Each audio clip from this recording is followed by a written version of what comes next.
আজকে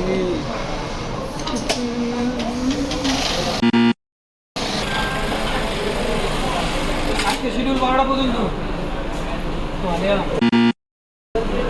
তোমার কি ছুটি লাগবে? লাগলে বলিও, তুমি চাইলে আগেই যেতে পারো। আলিয়া, তোমার কি ছুটি লাগবে না?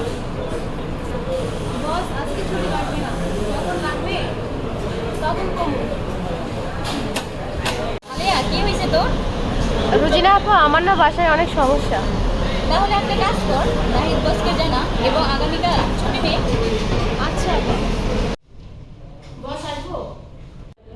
কি হয়েছে আলিয়া? বস, আগামীকাল আমার ছুটি লাগবে। ও আচ্ছা, ছুটি লাগবে। আচ্ছা আলিয়া, তুমি কখন ফ্রি থাকো? চলো না, কোথা থেকে ঘুরে আসি। বস, আমার ছুটি লাগবে না। মহামান্য হাইকোর্টের নির্দেশনা অনুযায়ী নারীর প্রতি অশালীন অঙ্গভঙ্গি এবং বাজে প্রস্তাব দেওয়া যৌন হয়রানির শামিল। আপনার অথবা আপনার সহকর্মীর সাথে এ ধরনের কোনো ঘটনা ঘটে থাকলে প্রতিষ্ঠানের হয়রানি প্রতিরোধ কমিটির নিকট অভিযোগ করুন।